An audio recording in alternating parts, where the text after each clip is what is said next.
Sean todos muy bienvenidos a la Universidad San Sebastián. Estamos muy agradecidos de la tremenda convocatoria que hemos tenido el día de hoy. Una reunión no tan fácil de lograr en días que se comienzan a sentir y a vislumbrar ajetreados por el famoso fin de año. Las innumerables fiestas, cierres de colegiaturas, de años académicos, de actividades laborales, si bien nos consumen el día, también nos inundan de preguntas, de reflexiones sobre lo pasado y también sobre nuestro futuro, de lo que queremos como profesionales y como personas. Y por qué no, sobre el sentido de nuestra vida, de nuestra identidad e incluso de nuestra transformación. Preguntas que quizás no se nos presentan explícitas o evidentes, pero de las que no nos podemos separar. Qué mejor que conducir estos cuestionamientos inevitables y necesarios conversando en Notre Dame de París. Este espacio nos invita a detenernos y preguntarnos ¿por qué estamos acá reunidos, celebrando la reapertura de una reconstrucción política y conmemorando su existencia a más de 11.000 kilómetros de distancia? ¿Cómo es que este edificio, que no es solo un edificio, nos interpela y nos llama inevitablemente a pensar sobre lo que nosotros somos y estamos llamados a ser como seres humanos y como sociedad? Se han esbozado algunas respuestas durante estas últimas semanas en diferentes medios de comunicación del país. Palabras como enseñanzas, ejemplos a seguir o cuestionamientos sobre nuestra espiritualidad reaparecen a partir de este hito de reapertura de una de las catedrales góticas más icónicas del mundo. Nuestra propia cultura, comunidad e identidad también nos remecen los pensamientos en estos días. Como alguno de los que está acá comentaba hace unos días, la Dama de Piedra abre otra vez sus brazos y nos acoge. Vengamos de donde vengamos, nos reúne, generosa para hablar y reflexionar sobre él. Hoy hablamos de ella, pero también hoy hablamos de ella para también hablar de tantas otras. Honraremos la finalidad del ser humano cuando crea, cuando despliega parte de lo que esencialmente somos.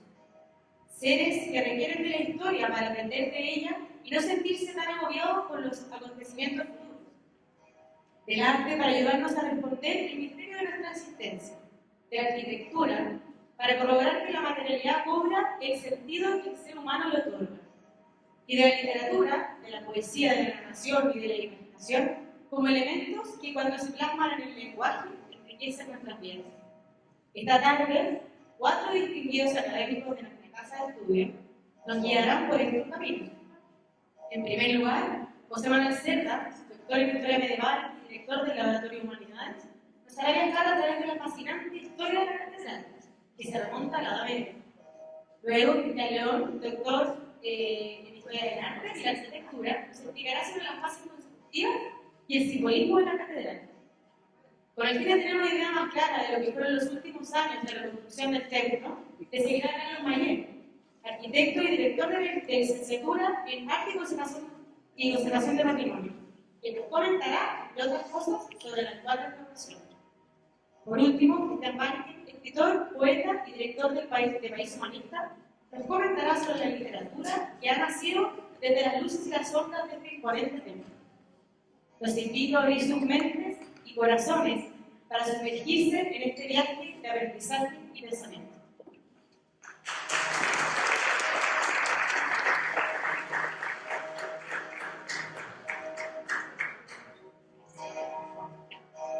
Muchas gracias. Le pido disculpas a la gente que no puede entrar, que se estaba en el suelo. Parece que la pandemia nos afectó mucho y queremos vernos nuevamente, así que les pido disculpas. Teníamos confirmadas 80 personas y claramente más de 120, 130. Es un problema feliz, como dicen por ahí. Hay mucha gente acá, vamos a hacer lo más breve posible. Yo quisiera partir esta clase colectiva, un poco loca, que hemos diseñado en el Laboratorio de Humanidades, como País Humanista y el CEU, contándoles un poco la evolución de lo que es la ciudad de París que vimos ahí. Que parte justamente en esta pequeña isla que está en el Sena.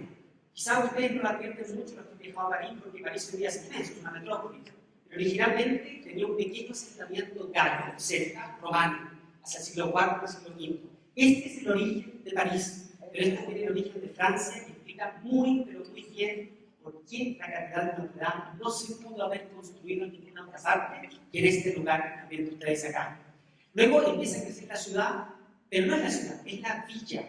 Empieza a crecer hacia el norte, es la villa de los comerciantes. Es lo que quieren saquear los vikingos. De hecho, en el siglo VIII, el siglo IX, llegan los vikingos a saquear a París, se meten por el río Sena.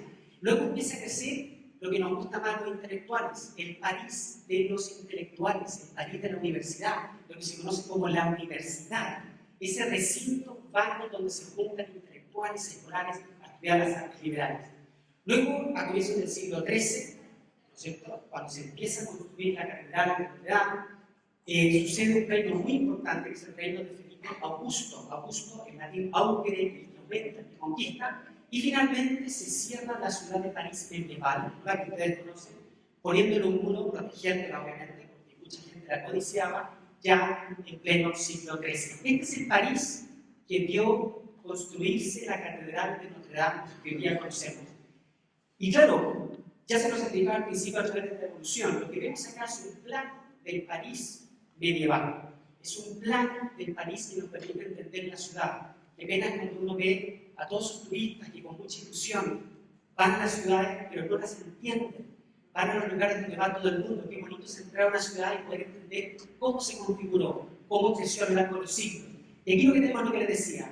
Al centro, el punto neurálgico, el alma de Francia, la Ile de la Cité, la isla de la ciudad, la isla de Francia, en ambos costados con el Sena bañando sus riberas. Vean ustedes ahí cómo está ubicado el lugar donde está construido Notre Dame. Muy cerquita, una iglesia que ustedes también conocen, que es la Sainte-Chapelle, la Santa Capilla. Al sur, la universidad, que es donde está actualmente la Sorbona. La Sorbona se ocupa ese lugar justamente porque es el sector de los intelectuales. Y hacia el norte, no la Cité, sino que la villa, de ahí viene la palabra villanos, que ya asociamos con algo muy negativo, pero que en la época medieval no significaba otra cosa que los comerciantes, los gremios, los que trabajaban, los constructores de la Catedral de Notre Dame. La ciudad se va a unir completa entera en pos de este extraordinario proyecto que es la construcción de esta catedral. Entonces ustedes tendrán casitas pequeñas donde habitaba la gente, cómo se habrán impactado de ver elevarse piedra tras piedra, viga tras viga, esta espectacular catedral que realmente nos había impactado. Si ustedes se fijan, abajo están también las abadías que estaban en el campo. Hoy día eso es plena urbanidad, pero en la época medieval las abadías se retiraban un poco de la ciudad y se ubicaban en el campo, como la abadía de San Víctor, que no queda absolutamente nada de ella, ningún registro, y también la abadía de San Germán de los Prados, famoso obispo, santo, patrono de París, y ves así queda algo, ¿no es cierto?, porque tenemos el que se llama San Germain de Prés. Todo este barrio del sur se llama barrio latino, y no tiene nada que ver con bailar salsa ni comer comida mexicana. Se llama barrio latino porque en las universidades se enseñaba latín. Aquí se hablaba latín, en otras partes de París se hablaba el francés antiguo. Pero en esta parte del sur, cuando tú cruzabas la ribera del Sena hacia el sur, estabas en otra parte de la ciudad, en una parte intelectual, en una parte de los maestros donde se hablaba latín. Todo esto no sucede simplemente por azar. Todo esto no sucede simplemente porque Dios lo quiere, esto sucede porque también hay grandes hombres y mujeres, como la gran santa Genoveva, que organizó a un grupo de mujeres para resistir el ataque de los hunos en su momento, y grandes hombres como Hugo Capeto. Me imagino que a veces ustedes les sonará esta gran dinastía que son los Capetos, de Capesiano, la dinastía más gloriosa, más longeva, más extraordinaria y más vanguardista que ha tenido Francia en toda su historia. No se puede entender la dinastía de Francia, no se puede entender la monarquía, lo importante que fueron los reyes para este país, para la historia de Francia, sin este hombre Hugo Capeto. ¿Quién es? Bueno, él se convierte en rey de los francos, es el primer rey de los francos, y es hijo del conde de París. Esta es una coincidencia muy feliz, porque lo que va a implicar es que este hombre va a embellecer la ciudad de París, va a construir iglesias, va a apoyar la instalación de monasterios. Todo en París. Cuando yo les digo a ustedes que se les viene a la cabeza en términos de ciudades de Francia, ustedes van a decir París hoy día, claro, es una tremenda metrópoli. Pero en el mundo medieval, los reyes se movían por el reino, con su corte a distintas partes del reino. Y es notable cómo este hombre va a hacer todo lo posible por engrandecer la ciudad de París y convertirla en la primera capital del reino de los francos. Recuerden que todavía no existía Francia, la Francia medieval. Es un hombre extraordinario, un hombre que se impuso a los otros nobles que estaban ahí en Francia luchando por el poder, y es un hombre, como ustedes pueden ver ahí, de fines del siglo X, cuando la catedral federal no se había construido. ¿Qué es lo que había ahí entonces? Otra catedral, que se llama la Catedral de San Esteban. Nadie la conoce, no quedan páginas de esa catedral, pero París tenía obispos. París tenía obispos. Entonces, ¿qué es lo que había allí en la isla de la ciudad? Cuando no estaba todavía Notre Dame construido, lo que estaba allí era la Catedral de San Esteban. Estaba ubicada casi en el mismo lugar donde está la Catedral de Notre Dame, unos 40 metros hacia el oeste de la isla de la ciudad. De esa catedral prácticamente no queda ningún rastro. Y no queda ningún rastro por responsabilidad de este hombre que ustedes están viendo aquí en pantalla. No es otro que Mauricio de Sully. Mauricio de Sully es el gran obispo de París en el siglo XII, decide demoler la catedral de San Esteban y construir la catedral de Nuestra Señora de París. Este hombre sabía que no iba a estar vivo para ver el resultado de su obra. Y eso es lo notable de estos hombres medievales y estas mujeres, que construían sabiendo que estaban dejando un tremendo legado para las generaciones posteriores, que no iban a ver su edificio construido. Piensen ustedes un día quién estaría dispuesto a embarcarse y liderar un proyecto tan magnífico como este, sabiendo que no lo van a ver terminado. Son algunas de las lecciones, evidentemente, que nos planteaba Luisa al comienzo de esta introducción. Y esta imagen que ustedes acá no está en París, no está en otra iglesia que también de tributo. Pero claro, ustedes no me van a dejar salir de esta sala vivo, si no les hablo del más importante, el más notable, el más conocido, el único rey de Francia canonizado oficialmente por la Iglesia Católica, como es San Luis de Francia. ¿Y qué es lo que tiene en su mano? ¿Se fijan? Tiene en su mano una de las reliquias más importantes para el creyente, como es la corona de espinas. Es un tema de fe, no lo podemos comprobar científicamente, pero él estaba tan convencido que compró un conjunto de reliquias al emperador bizantino y para traérselas a París hizo toda una procesión y hizo una cosa realmente increíble. Hoy día diríamos digna de Elon Musk. Construyó una iglesia para albergar estas reliquias. Y vaya qué iglesia, una de las iglesias más bellas y más logradas, mejor logradas del gótico del siglo XIII, como es la Santa Capilla. Pero la Santa Capilla en realidad no es solo una iglesia. La gente que entra y se maravilla con esos vitrales de colores está pensando que está frente a una iglesia, pero está realmente dentro de un relicario. Los relicarios son estos objetos que contenían, por ejemplo, huesos de santos, objetos relativos a los santos. Y qué mejor manera de celebrar la llegada de estas magníficas reliquias a París, venidas desde el Oriente, y construir esa magnífica iglesia que todavía está ahí muy cerquita de Notre Dame, al otro lado, con cierta distancia. Por eso ustedes, ¿qué es lo que es la catedral? Es el símbolo del poder eclesiástico. ¿Y qué es lo que quería hacer bien con esto? Mostrar el poder de la monarquía, el poder de la realeza, de adquirir estas reliquias, traerlas y construir este magnífico relicario para albergar estas coronas. ¿Qué es lo que ustedes creen que pasó? ¿Un incendio? No le pasó absolutamente nada a la corona de espinas. Estaba resguardada no en la Sainte-Chapelle, sino que estaba en la Catedral de Notre Dame. Y cuando los bomberos ingresaron, lo primero que hicieron fue irse directamente al lugar donde estaba resguardada la corona de espinas. ¿La Catedral de Notre Dame se puede reconstruir? Sí. De hecho, ¿qué estamos haciendo sino ahora? Conmemorar y celebrar su reapertura. Pero la corona de espinas no se puede reconstruir. No son como estas velitas que compramos desde China, ¿cierto? Son algo que... Bueno, no todas las cosas que pasaron en la isla de la Cité fueron cosas positivas y maravillosas, también pasaron cosas trágicas. Y aunque esto les resulta anecdótico respecto a todo lo que les he contado, no puedo dejar de decirles que este hombre que ustedes ven aquí en pantalla, y que probablemente lo habrán visto en alguna serie de televisión que se llama Jacques de Molay, es el último gran maestre de la Orden de los Templarios. ¿Y por qué el último? Bueno, porque en la isla de la Cité, en la isla de Francia, en todo esto que hemos visto acá, este hombre perdió la vida en la hoguera, condenado por un rey que, a diferencia de San Luis, se llevaba muy mal con la iglesia. Se llama Felipe el Bello, Felipe el Bello, Felipe IV, y Felipe IV manda a condenar a los templarios. ¿Por qué? Porque tenían tantos bienes y tantas propiedades los templarios, y Felipe IV tenía tantos gastos. Entonces se juntó las ganas de comer con el hambre y terminó inventando un resquicio para condenar a los templarios. En el año 1314, Jacques de Molay, el gran maestro de la orden templaria, y sus compañeros pierden la vida en un lugar que aparece una pequeña placa. Ustedes lo pueden visitar si van a París. La placa está en la plaza del Galán Verde. Galán Verde le decían a un rey que ustedes conocen, que se llama Enrique IV, lo conocen porque él alguna vez había dicho: París bien vale una misa. Creció como protestante, se convirtió al catolicismo porque, bueno, París bien vale una misa, bien vale una misa convertirse al catolicismo para ser rey de Francia. Y en esa plaza del Galán Verde, que no se llamaba así, porque en el cuarto del siglo XVI, este hombre, los templarios, finalmente fueron condenados.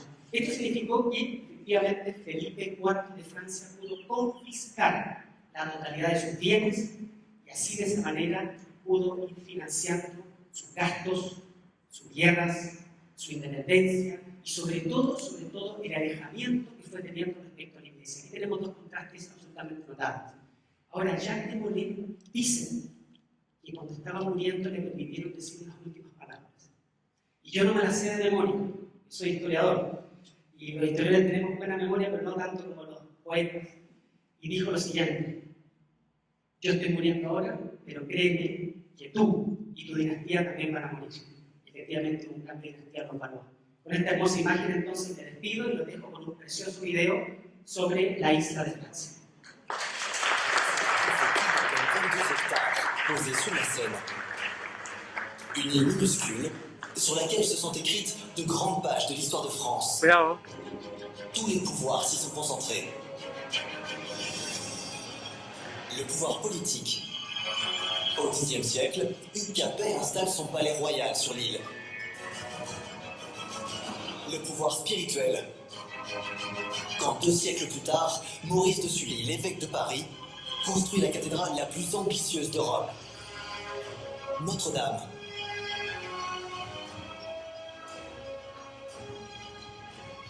C'est aussi sur cette île que Saint-Louis, au XIIIe siècle, érige le plus audacieux des écrins pour la couronne d'épines, la Sainte-Chapelle. Il fait aussi de l'île le siège du pouvoir judiciaire. Henri IV, enfin, propulse l'île dans la modernité, en bâtissant le pont le plus ingénieux de son temps, le Pont Neuf.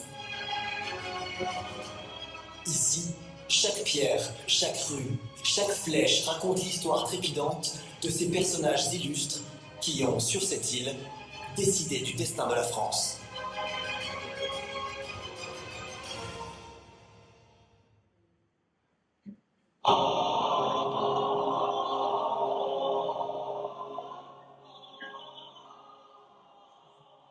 Voy a hablar de la construcción, de las etapas de construcción de la catedral y del simbolismo de Notre Dame. Notre Dame, como ustedes ven, siempre las iglesias medievales comenzaban construyéndose desde el presbiterio. ¿Saben por qué? Porque una vez terminado el presbiterio que se podía consagrar la iglesia y celebrar misa, y la gente quedaba al aire libre. Y la iglesia iba avanzando hacia las portadas de las torres de la fachada occidental que ustedes conocen, y que son tan famosas, digamos, esas torres, y que es la última parte que se construye. Entonces, como ustedes están viendo, se va construyendo todo el presbiterio, es la primera parte, y fíjense que tiene un segundo piso, que es un lugar que se llama Matroneum. El Matroneum era un lugar para alojar a las mujeres y a los niños, por eso Matroneum no tiene cero, porque además estaban los niños de hasta 7 años, acompañaban a las mujeres, y cabían en esa iglesia unas 5.000 mujeres con sus hijos en el segundo piso, más todos los hombres, ¿cierto?, que estaban en la nave. Y la iglesia se empieza a construir con el ambicioso proyecto de ser la iglesia más grande que se haya hecho en la cristiandad. Ese es el ambicioso proyecto, ¿cierto?, de Maurice Sully. Pero le duró poco, porque hoy día Notre Dame de París es una iglesia, comillas, pequeña comparada con las otras grandes catedrales francesas como Amiens, Reims, ¿cierto?, o Chartres. ¿Bien? Bueno, la cosa es que el proyecto va avanzando, entonces ustedes van a ver que la iglesia va a tener que tomar decisiones importantes, porque esta iglesia se construye principalmente entre el año 1163 hasta 1250, la principal parte de la obra. Por lo tanto, estos casi 90 años de construcción va a hacer que el estilo gótico vaya cambiando y evolucionando.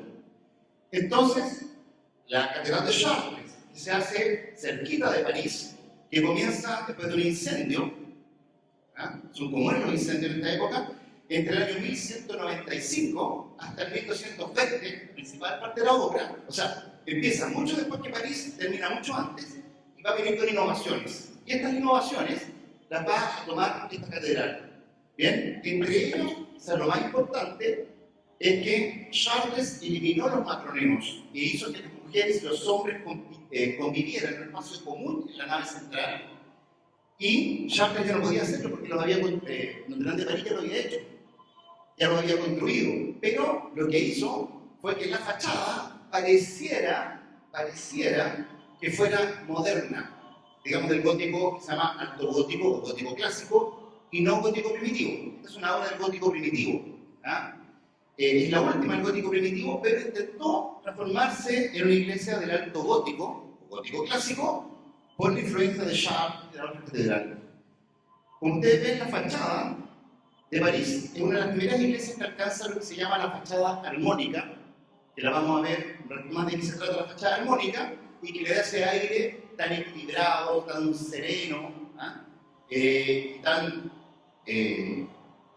portentoso a esta catedral. Pero no es una catedral demasiado alta, ¿ya? Sus torres miden 80 metros, si comparamos con la catedral de Ulm, en Alemania, que mide 167 metros la aguja, o la catedral de Rouen, que mide 157 metros la aguja. Pero frente a eso, fíjense, a la catedral está ese signo.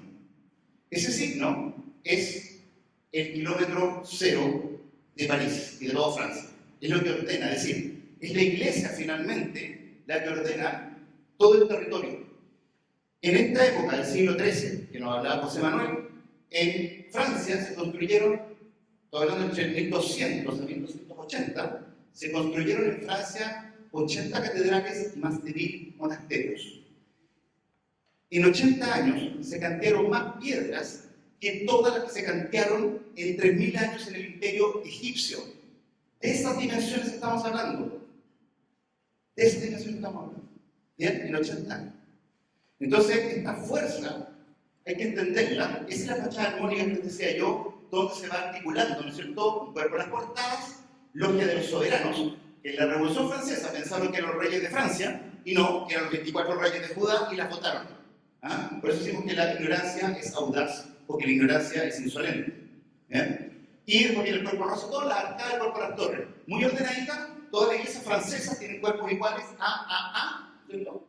Distintas iglesias tienen 5 cuerpos, y son más chiquititas, y ahí se ve el enorme, ¿cierto?, largo del edificio, hablando de 130 metros de alto más o menos, y la aguja que ustedes ven en el crucero es una aguja que reemplazó una antigua que fue abatida un poquito antes de la Revolución Francesa y que la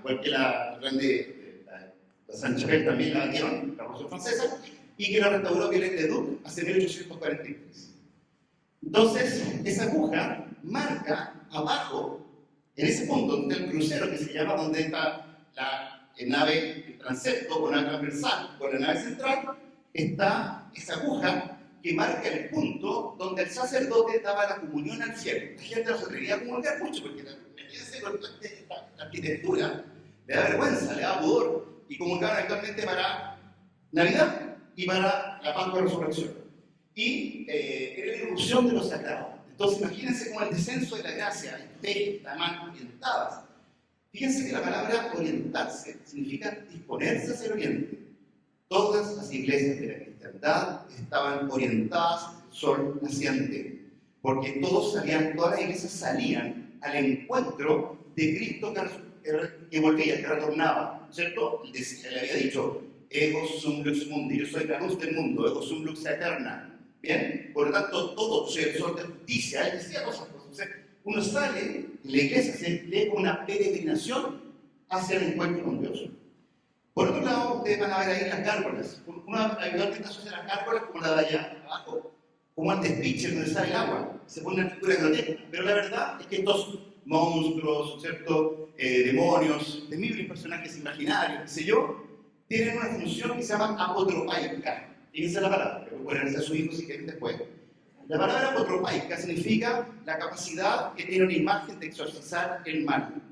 El mundo profano se entiende como un lugar que está en posesión del demonio, pero que el santuario, la iglesia, que es lo sagrado, ¿cierto? Es el santuario que impide, ¿no es cierto? Estas figuras impiden que el mal, ¿cierto?, llegue al exterior del templo.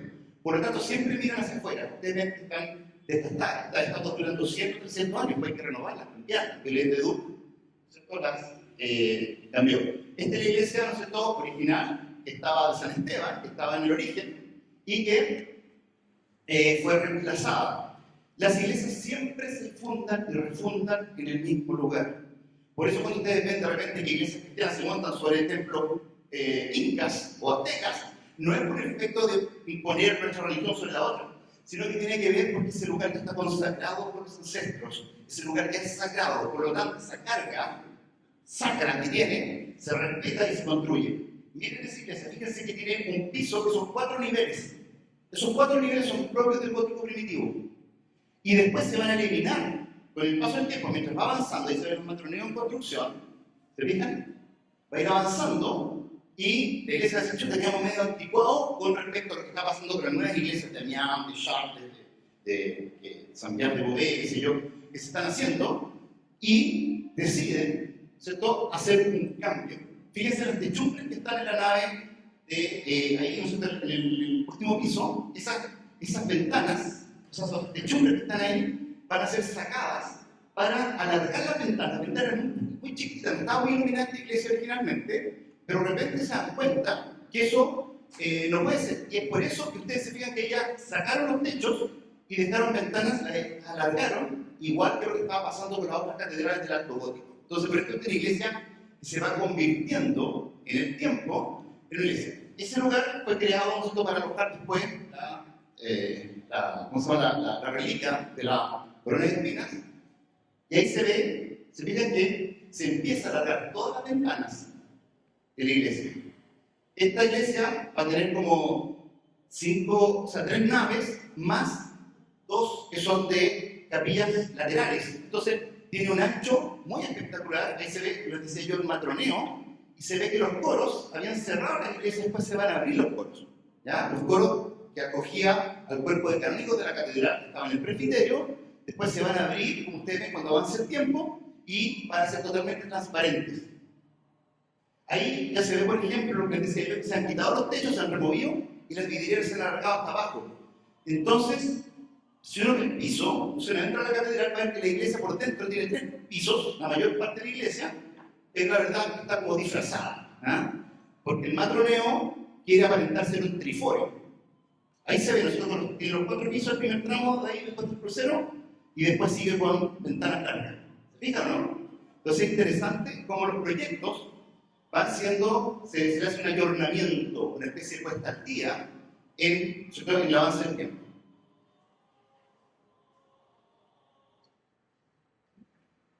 Vamos a ver un poco de simbolismo. Aquí se ve una cosa muy bonita, que es, no sé si conocen esta imagen, están muchas iglesias medievales, es la iglesia y la sinagoga.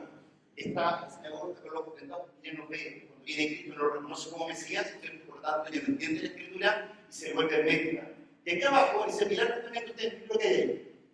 Es un hombre o una mujer sentada con una escalera con 9 peldaños y con 2 libros. Un libro abierto, un libro cerrado. ¿Qué es lo que es?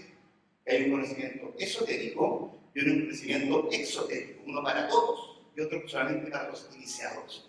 Los que hacen el camino en la sabiduría por 9 peldaños, por tanto, es también un receptáculo de una alquimia que contiene la arquitectura.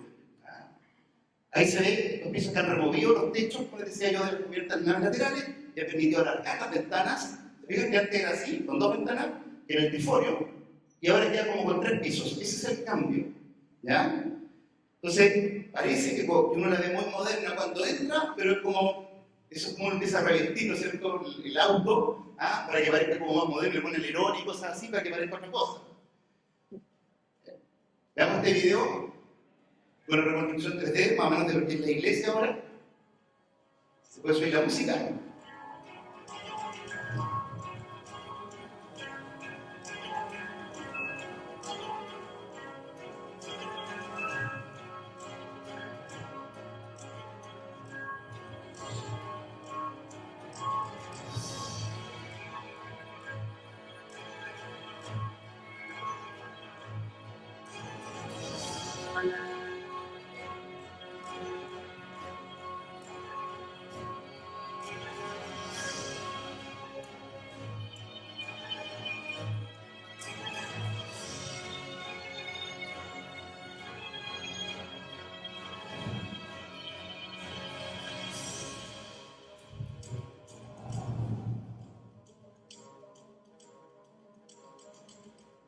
Cuando fue el incendio, nos tocó ir a muchos lugares con José Manuel de los medios.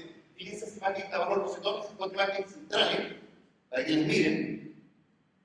Si ustedes se fijan, son 4 hombres grandes que tienen en sus hombros a 4 hombres chicos. Ya algunos ya lo adivinaron, ¿cierto? Somos enanos montados en hombros de gigantes. Así se veía el hombre medieval. Somos enanos montados en hombros de gigantes, los clásicos.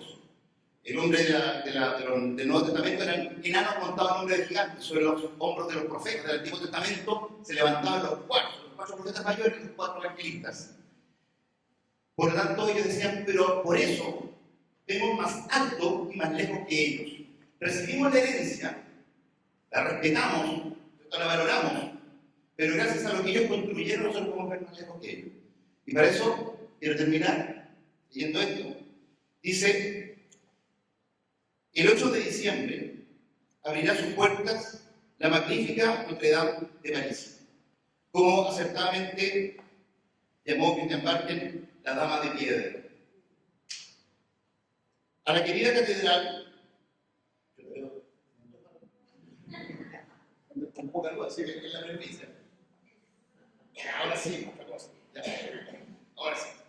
La catedral de Francia se engalana para rendir homenaje a Nuestra Señora en su día, 8 de diciembre, para alzarse victoriosa una vez más después del trágico incendio que aquel funesto lunes 15 de abril de 2019, que destruyó su estructura de la techumbre, algunas bóvedas, de elegante aguja diseñada por Ledoux, además del espacio interior, así como muchos bienes muebles que se dañaron gravemente.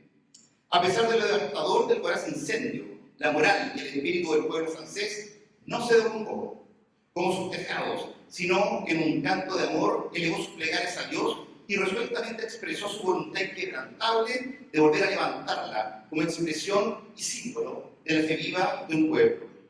Junto a los que querían restituir la catedral a su estado original, previo al incendio, pronto se oirían las voces de algunos o de algunas propuestas posmodernas, delirantes o al menos egocentradas, que querían hacerle a la catedral un ayornamiento que atentara los valores de nuestro estado civilizatorio actual. ¿De verdad íbamos a hacerle esto a una sublime obra declarada Patrimonio de la Humanidad por la UNESCO? ¿De verdad dejamos de oír a Chesterton cuando nos recordaba que la tradición y la democracia de los muertos? ¿De verdad íbamos a intervenir con nuestra característica megalomanía insensible a un organismo vivo que participa plenamente de la vida de su ciudad? A estos embriagados de nuestra actual civilización, Will Durant nos recuerda que el intelecto es una fuerza vital en la historia, pero que también puede ser un poder disolvente y destructivo. De cada 100 nuevas ideas, 99 o más serán probablemente inferiores a las respuestas tradicionales que se proponen reemplazar. Ningún hombre, por brillante que sea o bien informado que esté, puede llegar en una sola vida a una comprensión tan completa como para juzgar y descartar con seguridad las costumbres o instituciones de su sociedad. Porque estas son las sabidurías de generaciones, tras siglos de experimentación en el laboratorio de la historia. Notre Dame nos recuerda así, uniendo pasado y presente, el inextinguible valor de la humildad y el firme sentido de la tradición. Muchas gracias.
Buenas tardes a todos.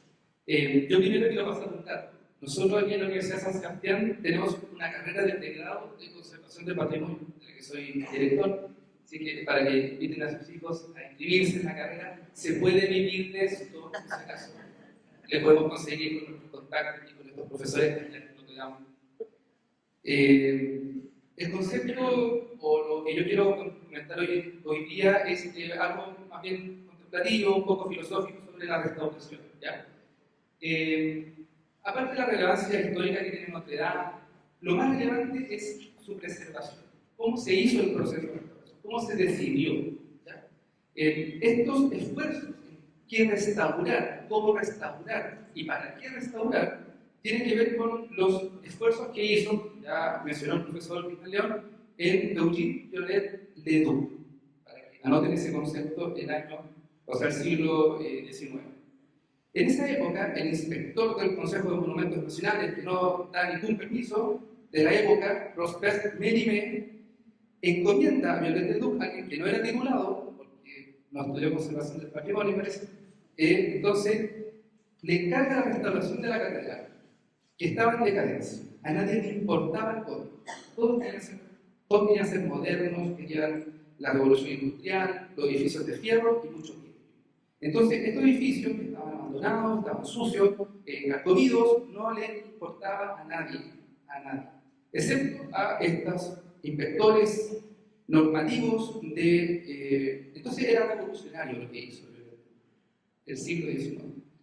¿Qué tiene que ver con nosotros, como decía María Luisa al inicio, a 11.000 kilómetros? Bueno, ustedes saben que nosotros hicimos una encuesta nacional de patrimonio aquí en la Universidad de San Sebastián este año para el patrimonio, con la Facultad de Gobierno, por si practican acá, la profesión, obvio, gracias a esa facultad, pudimos hacer una encuesta nacional. Desde el año 2019 se han quemado 70 templos en Chile, 70 templos, católicos, sinagogas, musulmanes,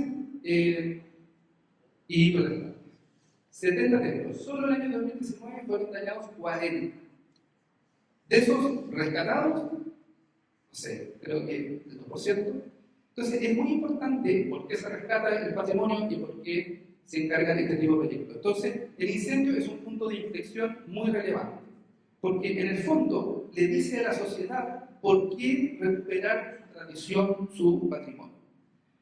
Una de las cosas más importantes de la destrucción fue que se cayó la aguja diseñada por Viollet de Duc, que no es original, que es un falso histórico, que uno escucha mucho a mis colegas arquitectos hablar mal de los falsos históricos, pero es un falso histórico, o es un verdadero histórico, a mí me gusta decir. Lo otro es el refuerzo que hicieron del bosque, que los franceses le dicen el bosque porque es la estructura que se comentaba también anteriormente sobre el techo plano. Entonces se mantuvo, y se comprometió la integridad física del edificio, lo que se recuperó. Se recaudaron 846 millones de euros en donaciones, sobró 170. Ojalá presten el 10% para nuestros templos. Te gustaría a la Jimena Llorón en la Veracruz. Pero hay varios pensadores como Gilles Drouin, un teólogo, que dice que Notre Dame es un memorial vivo. El esfuerzo de restauración es monumental por la complejidad técnica, por la escala de los trabajos realizados, porque se ocuparon 200 toneladas de andamiaje, porque se rescataron 40.000 piezas que estaban dañadas. Toda la estructura fue reforzada. Los símbolos mastónicos de la catedral fueron reconstruidos al diseño original de Viollet de Duc, no al original del siglo XII, sino que se rescató no como una discusión, una restauración arqueológica. Hoy en día hay una polémica muy grande respecto a eso entre los arquitectos. Aquí en Chile, en general, a los arquitectos les gusta restaurar como arqueológicamente, que quede el paso de la historia. Es una visión británica de John Ruskin, y por ejemplo, uno piensa en la iglesia Carabinero, la Veracruz, etcétera, que les gustaría dejar el incendio vivo, la memoria. Bueno, yo creo que hoy día Notre Dame, no solamente en el siglo XIX, sino que en el año 2024 acaba de darnos una lección. Se restaura de forma estilística, se restaura de forma ideal, y parece que no es malo eso. Es una discusión entre los colegas que saca mucha chispa. Siguiendo en esta línea, 250 toneladas de globo, 2.000 robles que se cortaron nuevamente, centenarios, que fueron donados bajo la modalidad de los bonos de carbono para la reconstrucción del techo del bosque, como le dicen, y cortados con las mismas herramientas que se ocuparon en el siglo XII. La restauración de Notre Dame ha puesto de manifiesto así la importancia de que el patrimonio es integral, que combina elementos arquitectónicos, que combina elementos artísticos, que es materialidad, pero también es religioso y profundamente sagrado. La movilización de más de 1.000 artesanos y especialistas, con el apoyo de los millones de donantes, demuestra el poder de la cooperación. Porque uno dice que en Chile no está esa plata, pero está la cooperación. Tal vez no hay 1.000 artesanos. Nosotros aquí en la Universidad de San Sebastián vamos a tener conservadores. Pero es una herencia común, un proyecto inspirado en las reflexiones sobre el papel del patrimonio en la identidad contemporánea. El 30% del patrimonio de la humanidad declarado por la UNESCO es patrimonio religioso, en el mundo oriental y en el mundo occidental. No es menor cuidar lo que significa el símbolo, el lenguaje que cuida el monumento. Un aspecto muy relevante de esta discusión patrimonial frente a la restauración que se hizo ahora en Francia es que se cuidan dos cosas muy significativas que a mí me gustaría que ustedes guardaran para cuando vean el proceso de nuestras iglesias quemadas o del patrimonio general, que es el prisma del tiempo y la memoria cultural. Para Viollet de Duc, la restauración en el siglo XIX no era simplemente un acto de conservación material y de huella histórica o de paso del tiempo, sino que una forma de diálogo con el pasado que el restaurador convierte en intérprete de ideales que se encarnan en los monumentos. El significado más intrínseco de ese estado ideal del monumento, de la obra de arte, de la cultura, es el enfoque en la esencia. Es una apuesta por la continuidad narrativa. Es decir, cuando se daña un monumento, ya sea por el paso del tiempo, la famosa pátina, o porque se incendió, es el corte con la narrativa histórica. Las restauraciones reconstruyen el pasado y lo proyectan hacia el futuro. Se enriquece la sensibilidad y se genera un contexto contemporáneo. Desde una perspectiva tal vez incluso más filosófica que justifique este argumento, es que nos conecta con la noción de memoria colectiva. De memoria colectiva. Como dice un filósofo también francés, que se llama Maurice Albax, quien argumentaba que las estructuras materiales son fundamentales para anclar la identidad cultural. Cuando nosotros reparamos un cuadro de arte, o una platería en nuestra casa, o la iglesia de Notre Dame, o la iglesia de la Veracruz, y lo dejamos como dañado, estamos cortando la narrativa histórica, estamos cortando la memoria colectiva, nuestra identidad cultural. Más allá de la apelación de ser un conservador purista, Viollet le Duc se mantuvo únicamente en rescatar los elementos originales del monumento. Él entendía que la autenticidad no radicaba en los asuntos materiales, en la madera quemada, en el paso del tiempo, en la pátina famosa, sino que en la idea neoplatónica, tal vez del simbolismo religioso que tiene el monumento. El espíritu de estos edificios, que lo puede decir muy bien el filósofo Garbet, para quien toda interpretación hermenéutica, ya sea de un texto, de una lectura, de un monumento, puede ser contextualizada e interpretada y puesta en un horizonte histórico.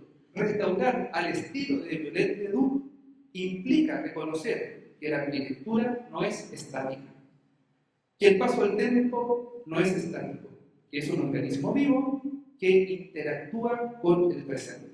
Al restaurar Notre Dame, siguiendo este enfoque, no solo se honra el pasado y las cenizas, sino que se establece un puente conceptual muy propio, por cierto, de Occidente y de la escuela francesa, que difiere de la británica, que es el rescate de lo conceptual y emocional. Porque ese es el símbolo de la trascendencia de la comunidad en el monumento. Finalmente, la restauración que hace Viollet le Duc pone de manifiesto así la responsabilidad ética, moral, del restaurador y de la comunidad para con el monumento. Porque esta perspectiva resuena con un pensamiento también de otro humanista, Paul Ricoeur, que enfatizaba que la importancia en el fondo de esa decisión proyectual es hacer justicia con el pasado, como un imperativo moral. Entonces, preservar un monumento como Notre Dame o como las iglesias dañadas en nuestro país es reconocer su valor universal, es reconocerlas como un patrimonio cultural vivo que se usa y que se necesita como tal. Son vehículos, filosóficamente hablando, vehículos de significado colectivo. Al optar, por ejemplo, por el rescate de la aguja y su estructura, según las visiones que he comentado, que son las de Viollet le Duc, se subraya la necesidad de conservar no solo lo material, sino que también el legado simbólico que tiene el monumento. Para ir terminando nuestra presentación, la mía, por lo menos, quería enfatizar ese concepto. Hay una polémica muy grande en Francia, en el año 2019, que era generar los arquitectos, o la élite de los arquitectos, de pensar que había que dejar Notre Dame con las huellas del incendio, o volver a la estructura del siglo XII sin la aguja de Viollet le Duc. Y habían proyectos que ustedes han visto en todos lados, como piscinas en el techo, parques eólicos, ecología, rescate de paneles solares. Bueno, y por cierto, de grandes arquitectos. O sea, uno podría incluso mencionarlos. Pero Francia tomó una decisión, con toda la riqueza que tiene, con todos los miles de años, que es restaurar. Porque encontró que lo material tiene que tener esa idealización. Y ojo, aquí en Chile se privilegia la otra versión. Es una tendencia polémica, porque está esto en la colección de Sartre, en la revista de Francia, bueno, para qué decir en las escuelas de arquitectura. Es una discusión bastante contingente en el ámbito arquitectónico. Muy interesante. Y yo sé que las personas comunes y corrientes nos gusta que el monumento esté vivo. Y no solamente nos recuerde todo el rato el paso del tiempo.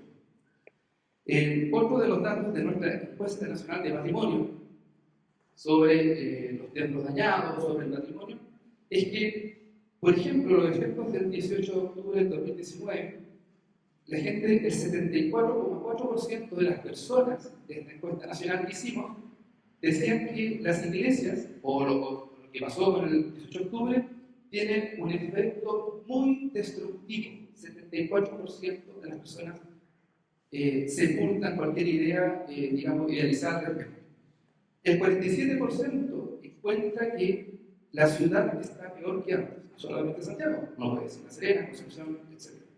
Es interesante porque es una visión, una radiografía de Chile. ¿Y cuál es el interés por el patrimonio?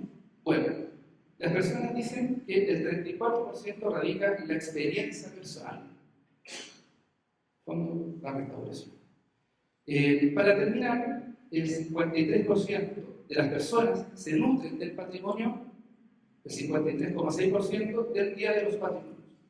Es decir, las 3,5 millones de personas de la fiesta cultural más masiva de Chile, el Día del Patrimonio, 3,5 millones de personas. O sea, hay otras 3,5 millones de personas más que no asisten y que requieren la experiencia presencial, la restauración y la experiencia patrimonial. Por último, decir que es en la intersección de memoria ética y estética donde el patrimonio no solo pertenece al pasado, sino que es una guía esencial para la construcción del futuro. La filosofía, entonces, de Viollet Ledoux apunta a eso, a que un pueblo sin memoria es un pueblo sin historia. Vamos a ver ahora un video del backstage de la restauración. Muchas gracias.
Je et un autre, disait ce jeune poète, Arthur Rimbaud. Le maudit. Nous changeons. Nous ne sommes toujours pas les mêmes, mais les villes aussi changent. Yo es un otro, dijo ese joven poeta de provincia, Arthur Rimbaud, el maldito. Nosotros cambiamos, no somos nunca siempre los mismos, pero también las ciudades cambian.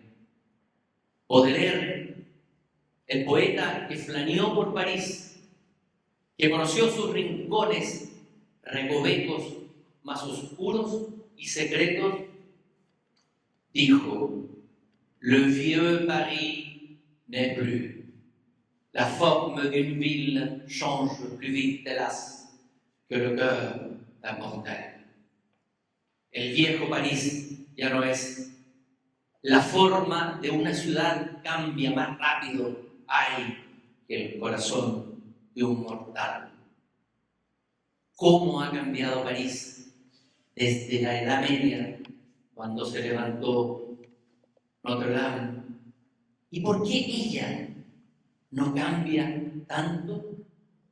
¿Y por qué nuestros yo son caprichosos y cambiantes, y hormiguean y balbucean, emiten ruidos, gemidos, cantos, ahí, a la entrada de ella? Pero ella sigue ahí, como burlándose de nuestro devenir vertiginoso. ¡Oh sueño de piedra! Tantos escritores hablaron de ti. Aragon, Apollinaire, Saint-Exupéry, Anatole France, Hugo, poetas, escritores, todos pasan, como pasamos nosotros, turistas efímeros de París, pasajeros de la vida. Escucho las campanas, los coros. Ella volverá a abrir sus puertas y a través de mí las voces de esos otros quieren decir algo sobre ella. Pero ¿acaso no es ella lo que puede decir más de nosotros que nosotros de ella?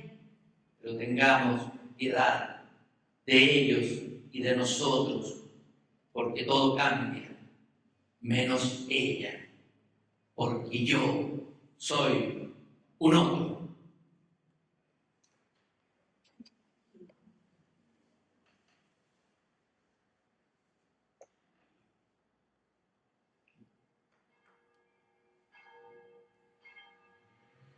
Je suis un autre. Je suis Victor Hugo. J'ai écrit Notre-Dame de Paris. Yo soy un otro. Yo soy Victor Hugo y escribí Nuestra Señora de París.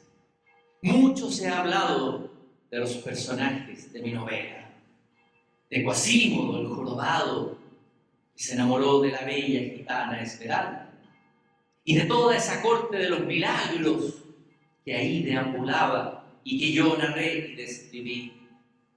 Pero muy pocos han puesto atención a esas palabras preliminares que coloqué en la novela, donde conté una experiencia muy extraña que tuve entre las antiguas piedras de la iglesia.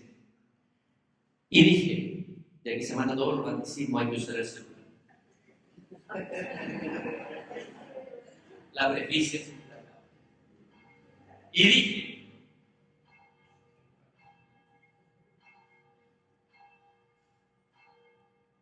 hace unos años, visitando, o mejor dicho, fisgoneando Notre Dame, el autor de este libro encontró en un rincón oscuro de una de las torres esta palabra grabada a mano sobre el muro: Ananke, Ananke, fatalidad. Esas mayúsculas griegas, negras y vetustas. Desde entonces me he preguntado quién las habrá escrito. El hombre que escribió esta palabra sobre este muro se borró hace muchos siglos. Se borraron también las generaciones. La iglesia misma tal vez desaparecerá borrada, tal vez muy pronto de la tierra. Es sobre esta palabra que yo hice este libro. Anarquía, fatalidad. Marzo de 1831. No, yo, Víctor Hugo, no encontré a Dios en Notre Dame como muchos otros aquí. Yo encontré y vi de frente a la fatalidad. Notre Dame me enseñó en esa palabra, escrita por un anónimo en sus muros, la terrible verdad de nuestros destinos precarios. Yo me creía un Dios. Era el Dios de la literatura en el siglo XIX. Yo, que según Malasmé, j'étais le verbe personnellement. Yo, que era el verbo personalmente. No. Yo en Notre Dame de París mordí mi propio polvo, el de los hombres de todos los tiempos, el de nuestras ciudades y civilizaciones. Ananqué. Entré como un dios a Notre Dame y salí como un mendigo con el sabor de la fatalidad en los labios. Por eso yo fui otro. Je es un autre.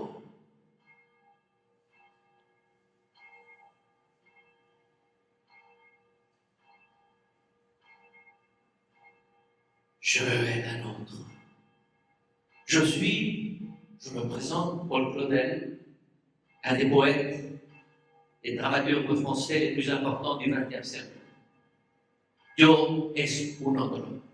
Me presento, soy Paul Claudel, muy buenas tardes, uno de los poetas y dramaturgos franceses más importantes del siglo XX.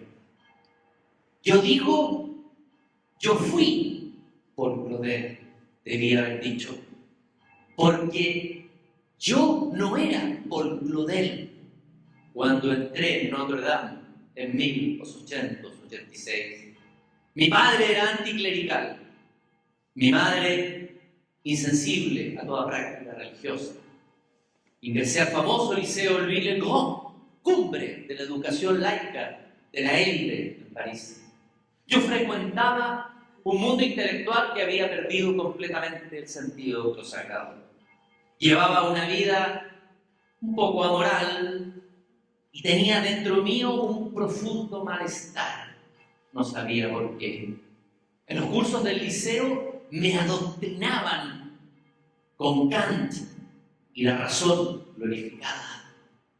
Pero mi insatisfacción continuaba y crecía, mi vacío, mi mala relación con mi hermana Camille, porque entonces nada me parecía que tenía sentido.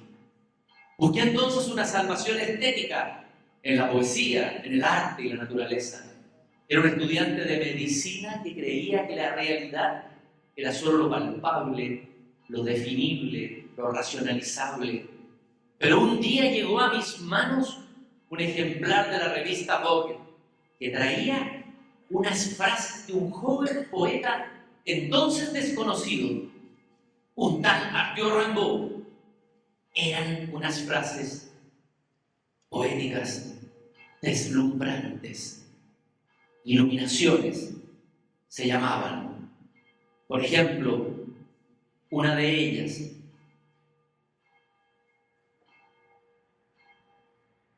he tendido cuerdas de campanario a campanario, guirnaldas, merci, de ventana a ventana, cadenas doradas de estrella a estrella, y ahora bailo.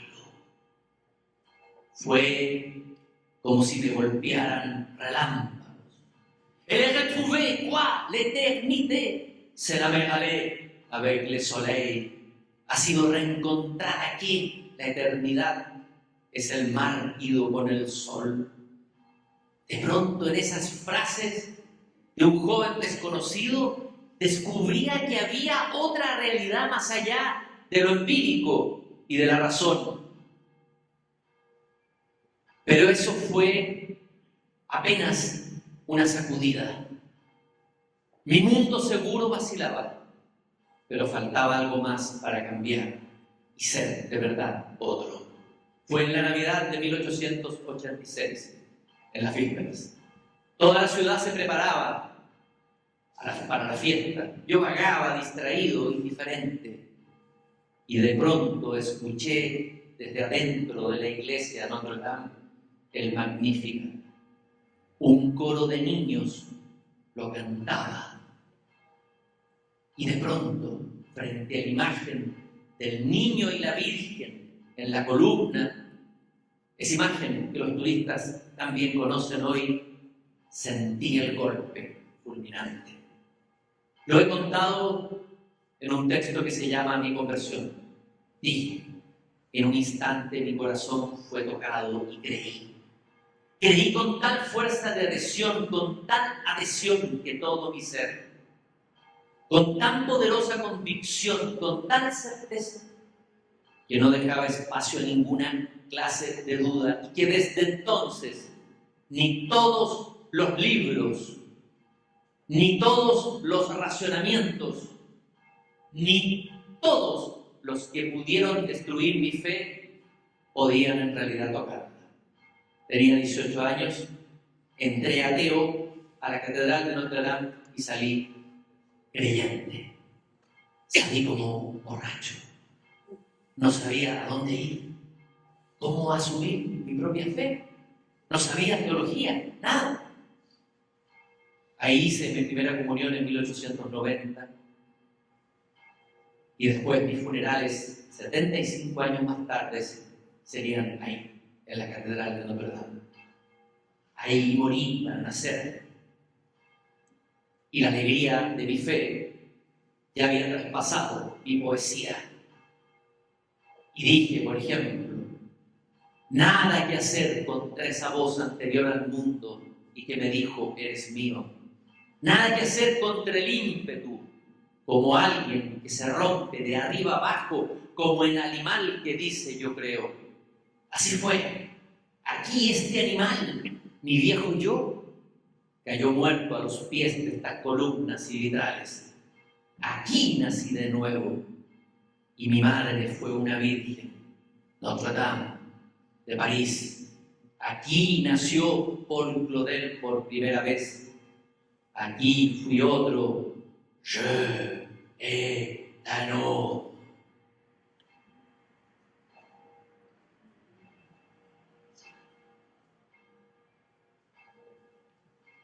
Je et un autre.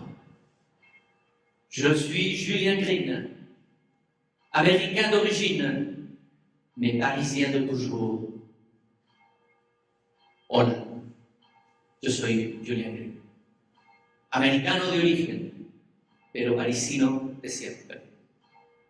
Conozco esta ciudad y la he recorrido 1000 veces. ¿Cuántas veces volví de largas planerías a través de las viejas calles con el corazón pesándome? Casi todos mis personajes caminaron por estas calles, sufrieron, vibraron en esas calles, quienes sé de memoria. Todos esos personajes como yo, sin entender quiénes eran. ¿Quién soy yo? ¿Quién soy yo? Esa fue mi pregunta hasta los 96 años, que seguía haciéndome. El último tomo de mi diario se titula ¿Pourquoi suis-je moi? ¿Por qué soy yo? Mis personajes transitan entre la luz y la oscuridad, la tentación de la carne y el llamado del espíritu. Por eso puse como título de una de mis novelas ese verso maravilloso de Víctor Hugo: Chacun dans sa nuit marche vers la lumière. Cada hombre en su noche camina hacia la luz. Como Claudel, un día escuché una voz a mis espaldas que me llamaba por otro nombre. Fui tomado por una suerte de océano de llamas, o me transformé en realidad yo mismo en una llama. Yo, que había sido el campo de batalla entre el bien y el mal. París, que había sido el escenario de mi drama. Una vez me pidieron que escribiera un libro, una suerte de guía más personal sobre París. Y escribí este pequeño librito, París. Y en él voy caminando por cada esquina, me detengo en cada monumento, y en un momento voy caminando y me encuentro con Notre Dame. Puedo decir tantas cosas de cada calle, de cada monumento, de cada esquina. Pero cuando llegué a Notre Dame, enmudecí. Me retuve de hablar, sin duda por la vergüenza de lo que iba a decir. Yo admiro, sin envidiar, el coraje de aquellos que su autosuficiencia o su genio ha lanzado al asalto de un tal monstruo de iglesia de Notre Dame. Por mi parte, lo mejor es que me calle. Y Notre Dame siempre será para mí Notre Dame. Antoine, c'est tout. Punto final. No digo más.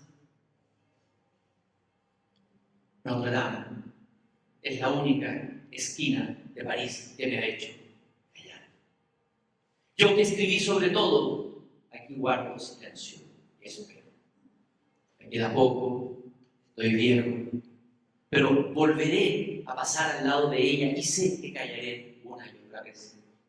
No sé todavía quién soy, pero sé quién es ella, y por eso tal vez me callo. Como dijo un día ese joven Gandul Rimbaud, ya no sé hablar. Notre Dame, que mi silencio hable de ti. Tal vez algún día podré decir de ti lo que nadie dijo de ninguna. Cuando yo ya no sea Julien Green, ni Rimbaud, ni Victor Hugo, ni Claudel, porque solo tú eres tú, Notre Dame de París.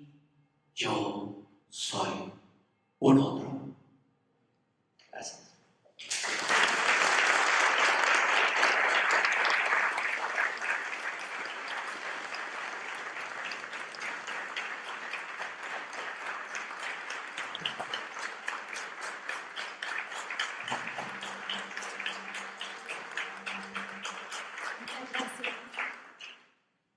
Bueno, muchas gracias, José Manuel, Cristian, Carlos, Cristian, fueron unas palabras increíbles e inspiradoras. Queríamos dar gracias desde el Laboratorio de Humanidades, especialmente al País Humanista y al Liceus, que estuvieron también participando y colaborando en esta actividad.